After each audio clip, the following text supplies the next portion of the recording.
This is working. Okay, now it's better. So these are basically northern lights, and nowadays in Finland you can just go out and see northern lights on the sky. But I thought to start by that way. Next I go to emergency. So many fields of business, they have really faced the emergency in their business. I take just two examples. This is a Valmet automotive factory in Finland producing Mercedes cars. It's a subsidiary for Mercedes, but they like have a cooperation with the Mercedes car factory also on development, but then going to production. Why to be integrated to this development? Because when you get a new model of the car, new Mercedes model, you have to change whole your production lines. And that's why you need the production system on the background, and Dr. Ham was introducing the digital twin type of topic. You need to have a digital twin of the production line, the robots you install there, and then simulate AI robotics on the line, the new production line, and then optimize the production capability by that way.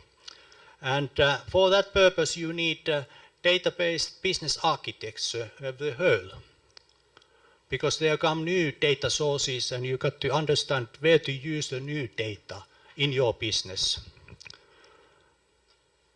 And second, I take the self-driving vehicle, so that it's an emergency. It's coming to the traffic, but nowadays it's been used in last mile traffic. This is a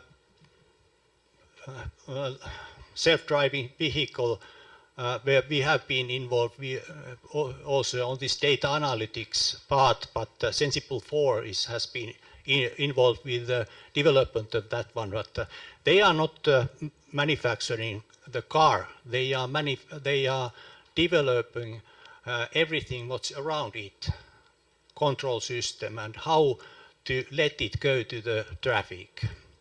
And the main point is the integration to traffic system, and it doesn't exist yet. Just the last mile, but there is an emergency to get it into the traffic, because it makes it much cost efficient. The trips last mile, it's cost efficient already. But it needs adaptive dynamic system management, and it needs society and human factors integration. Without human factors integration, society and human factors integration, we end up the system, the traffic system, what's not bearable.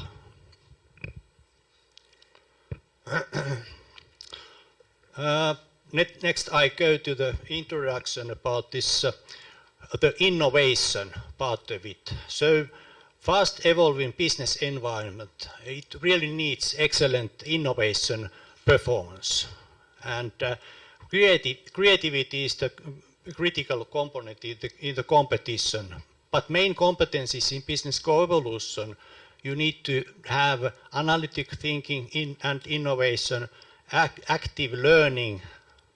So how you can use generative AI without learning how to use it, and how to use it cost effectively, how to use it so that it increases performance.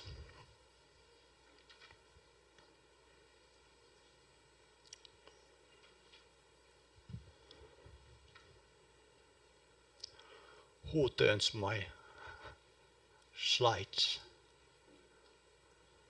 Get it backward.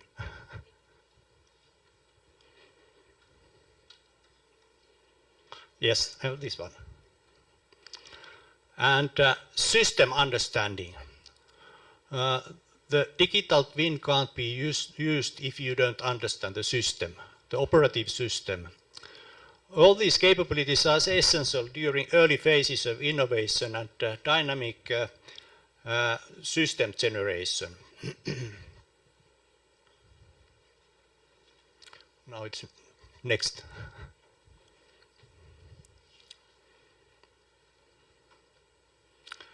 So, we have been living information age for a long time. So, the amount of data has increased dramatically on information age time. And the information age has meant increasing amount of data information, and then AI augments your knowledge. Human makes decisions. But we are heading towards, through this AI robotics development, we are heading towards augmented age. And in augmented age, system makes decisions on behalf of human. But humans have to set the guidelines for AI decisions. Otherwise, it's not human-related, the development work. And human-centered collective AI requirements are most important. Collective requirements for that development work. And physical virtual integration and immersive technology, they are most important when learning to use the AI in real practice.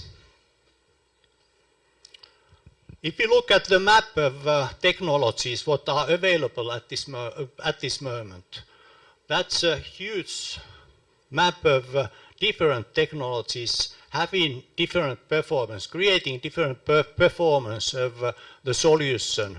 And during the last 5 years, there have come again new technologies to be applied. And how to cope with those technologies? Because most of those technologies doesn't really work alone. You have to integrate different technologies to get new performance to solutions, what you are creating.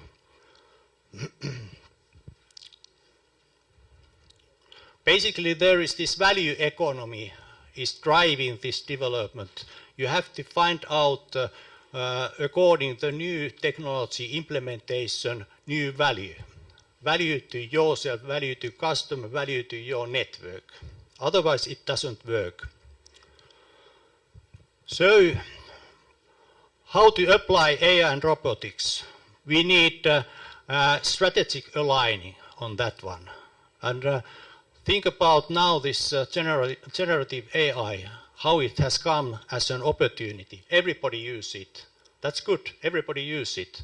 But it's not strategic development and strategic aligning of your business that have to be managed better, and it have to manage so that leadership is human oriented, that development then.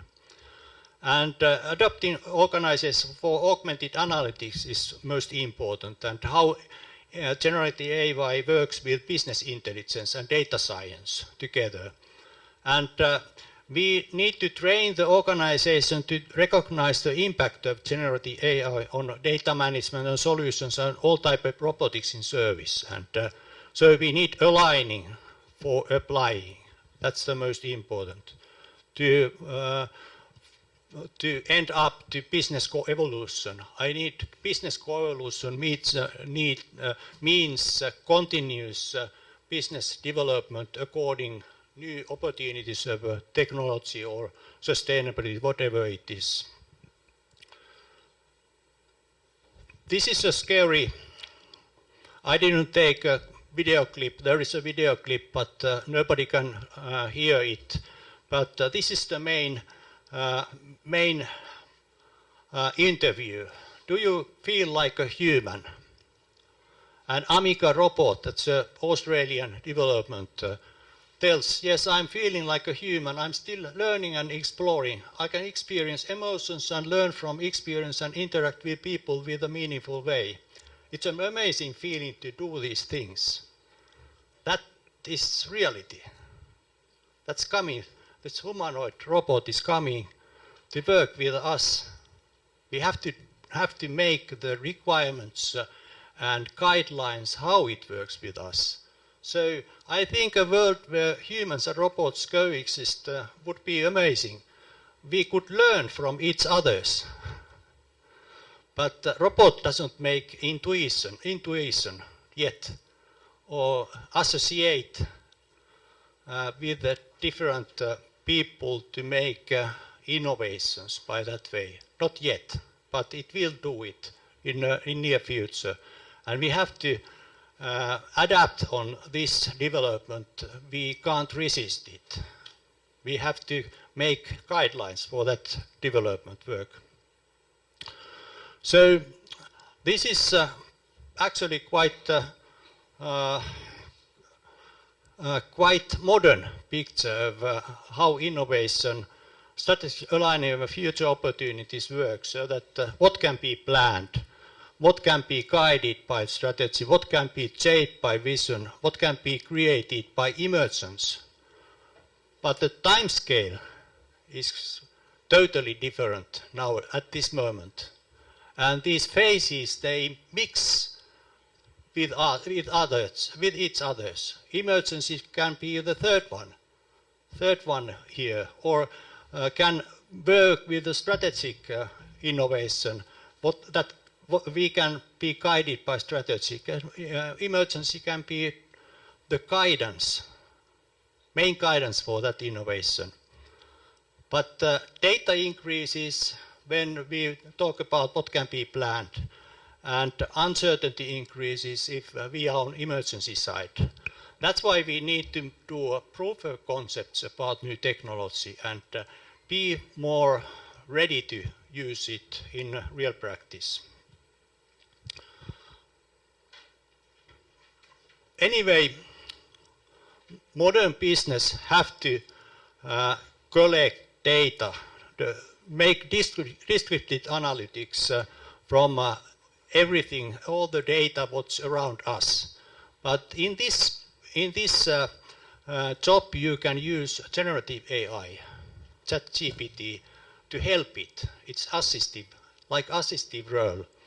But when we go to the definer system and classes, we need to have a like ontology, why we are collecting, ontology according your business strategy.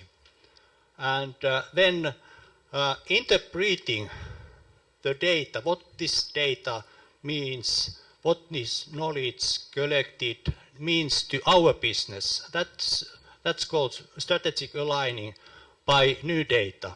And who did? One back. I didn't touch anything. And going towards predictive analytics by that way, and making synthesis out of it, what influences on innovation. Then you can be much better knowledgeable about the new innovation if you have some procedure on the background. And basically you should, next. Basically you should create new value by that way, understanding what data brings us new value. And so generative AI can be an assistive partner in that work. But think about this explicit knowledge, so that generative AI can use only explicit data. It can be used on as an assistive partner on explicit data, but we have in companies enormous amount of tacit knowledge and diverse viewpoints, ideas, events inside the company, collected sensor data where like generative AI can't go into it if it's not implemented inside one company or one network of companies, value network. Fuzzy intuitions come in the bottom. It's some assumptions, mental models, beliefs. By that way, you can make fuzzy intuitions. So, if you look at the systemic development, the society in AI robotics, when you develop AI robotics, you have to think about society, legislation, ethics, sustainability, and social type of topics, so that social justice got to be the main point to direct this one. And human AI robot interaction is more important, but economically viable development is the only one what we can bear in companies. Next. So, if you think about developing applications, so that there is a lot of turbulence nowadays between business, human organization, technology, and product and service. And by using system theory, R&D system is being run by keeping non-linearities as they are, and we are living with them. Next. Next. So, we need to have data-based business architecture when going towards adaptability of the business, because on adaptability implementation, this Industry 5.0 or Society 5.0, they are nearly the same topic. We need to have type of data because the amount of data is increasing dramatically. You have to understand through this data-based business architecture of this Industry 5.0, Society 5.0, where to use the data in your innovation or in your development work.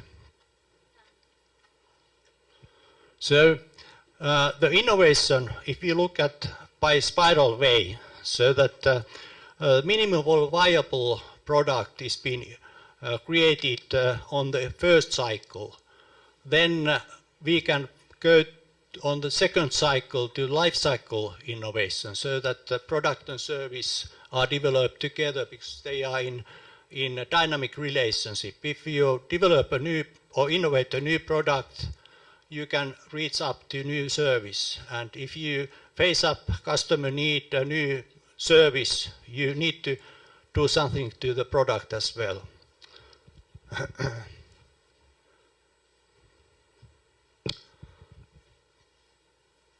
One back. Okay. And there is always the search for balance in innovation, so that if there are several projects running at the same time, some of those might be planned innovations. They are short-sighted, so that quick innovations according market fit. And they can also cover the innovation and value network who is involved with that innovation. Then radical innovation, what's mostly on this emergence side, so that shaped by vision, created by emergence. And then if you look at life cycle of the asset delivered to the customer, you need life cycle innovation, and business model can change according that innovation, because you need to have new type of services there. And you need platforms there, and you need the data-based business architecture to understand where the data will be used. So I tell a little bit about solution. So the solution is first of all, it's system and equipment and services delivered to customer, and solution, we look at service level. The asset is at customer, and you have a close relationship with the customer to develop new services and performance services. But when doing so, all the layers here, system supplier, you deliver product. Spares and wares, you have the product ontology there to deliver spares and wares. That can be different business model. On request services, customer asks, please come to deliver us this and this service. For example, monthly service or something like. Then service as agreed upon, that's a maintenance service. And availability service, you keep up customer asset on certain availability level. And then performance service, that means lifecycle innovation. You need the lifecycle innovation on customer asset. And the business structures, what you need is value chain increases to value network. Product modeling needs service modeling and integrated product service modeling. And that's the increasing knowledge intensiveness if you are on performance service level. This is a case study about this type of Metsä Fibre Corporation, Kemi, it's intelligent pulp and mill. And there is a dynamic sensing unlocks flexible consistence data capture for improved site awareness, safety and efficiency. So that there is a four-leg case study. This is Boston Dynamics. Boston Dynamics four-leg robot, but the functionality is the most important. How to get the functionality out by this way? Is this the future? This has like REST platform on it, and there is antenna, and there is optical sensors, and there is everything. Everything we hear from Peterham about this type of activity as well, or this type of future. But you have to understand the environment. This how the like pulp mill surrounding as well, and data what there exist. There is another Kone Cranes Corporation. This is a harbor automation case study, and with intelligent infrastructure. And they are like Peter expressed or presented. They are intelligent, self-driving industrial trucks running all over the harbor. On this type of development work, you have to understand three layers: physical infrastructure layer, where we have these sensors, actuators, and edge computing. Edge computing because you have to make analysis at edge side as well. And physical infrastructure can be different, many others, but the system view is nearly the same, where you use the data when doing services. Intelligent infrastructure, you need that's platforms, cloud services, interfaces, communication infrastructure. In that Metsä Fibre case, there was 5G network on the background. Then analytics and digital and physical service development.